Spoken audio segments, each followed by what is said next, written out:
Every ride tells a story.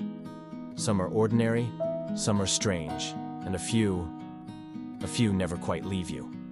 They stay tucked somewhere between memory and mystery, reminding us that the road doesn't just take you places, it shows you things. Some stories echo what we've all lived through. Others, they twist, they haunt, they make you question what is real and what is just the mind trying to make sense of the dark. As someone once said, not every passenger changes your life, but some make you remember you're still alive. Thank you for journeying with me through the first 3 parts of a ride through winter. Now, fasten your seatbelts and steady your heart, because we're about to step into part 4. The officer's words sliced through the silence like a blade. Keep your hands where I can see them. I froze. The air inside the car thickened, pressing down on my chest. My fingers hovered mid-air, trembling slightly. The flashlight beam moved, a slow, deliberate dance of light over the dashboard, my hands, the rear-view mirror.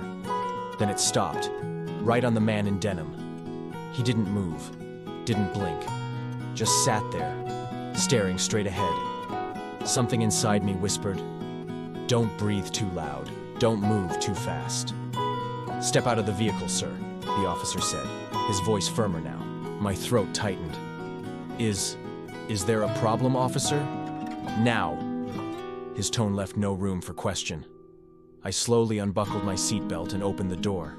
The wind hit me first, sharp, punishing, like it carried the judgment of the whole night.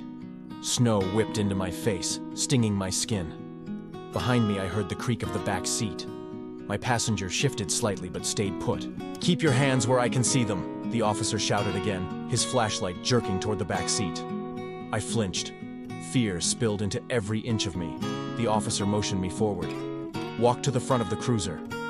Another police car pulled up behind me, its tires crunching on the ice. Lights flashed, sirens muted but pulsing, reflecting off the snow in frantic bursts of red and blue. I did as I was told, step by step, my boots crunching in the frozen slush. My hands were still raised. The wind roared. I could feel their eyes on me, cold, assessing, unsure. "Driver?" the first officer asked again as I reached the front of the cruiser. "Name?" I gave it. My voice cracked halfway through. "What's in the back of your vehicle?" Just my passenger. "I'm an Uber driver." He booked a trip from Jane and Finch. He frowned, glancing toward my car. "You know him personally?" "No, sir. I've never seen him before tonight." He studied me for a moment, long enough for the cold to bite right through my jacket. Then he nodded to someone behind me. 2 more officers moved in. One approached the passenger side of my car. That's when everything seemed to happen at once. The back door swung open, a flurry of movement, too fast to make sense of. "Out of the car, now!" My passenger's voice rose, low but sharp. "Relax, man, relax." Then came the metallic snap of handcuffs. He was pulled out, the strap of his bag catching on the seatbelt. It tore open slightly as they yanked him free. A dull clunk hit the snow, something heavy, solid. The world seemed to freeze with me. One officer knelt, peering at what had fallen. Another called out something I couldn't hear. Flashlights converged. Shadows crossed. Voices quickened. My passenger's head turned toward me, his eyes locking with mine. In that look, I saw it all. The cold fury, the betrayal, the silent plea that I hadn't understood until now. His lips parted, but no words came. I turned away. I couldn't look. "Sir," the first officer said, stepping toward me. His voice was softer now, but still tight. "You're not under arrest, but we need to ask you a few questions." "Under arrest?" I whispered, though the word "not" didn't sink in. They guided me to the side of the road, into the glow of the headlights. I could barely feel my feet. My hands shook violently, whether from cold or fear, I couldn't tell. "What was he carrying?" one asked. I don't know. He had a bag, that's all." "Did he say anything unusual? Any threats? Any mention of—" "No." My voice was barely a sound. He barely spoke at all. More cruisers appeared, their lights flashing across the empty highway like distant fireworks. An officer approached the one questioning me, whispered something urgent, and pointed toward the torn bag in the snow. Whatever it was, it changed everything. The questions stopped.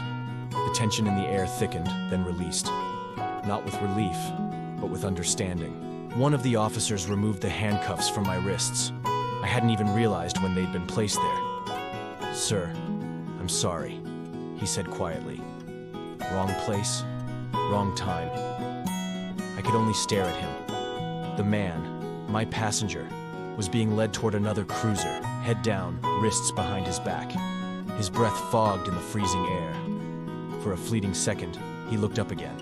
Our eyes met. There was no anger now, just disappointment. Something deep, weary, maybe even regretful.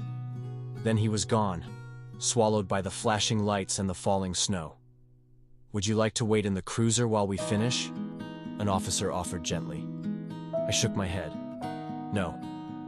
I'll wait in my car." The driver's door creaked when I opened it. I sat behind the wheel again, my hands still trembling. The heater's weak breath did little to thaw the ice clinging to my insides. Outside, officers moved like ghosts through the storm. Flashlights flashed, radios crackled. The night itself seemed to hold its breath. One by one, the cruisers left. 7, maybe more, until only the falling snow and the echo of silence remained. I sat there for a long time, just staring at the steering wheel. The clock on the dash blinked 3:12 a.m. The road ahead was clear. The map on my phone pulsed back to life. And just like that, it was over. Or at least it was supposed to be.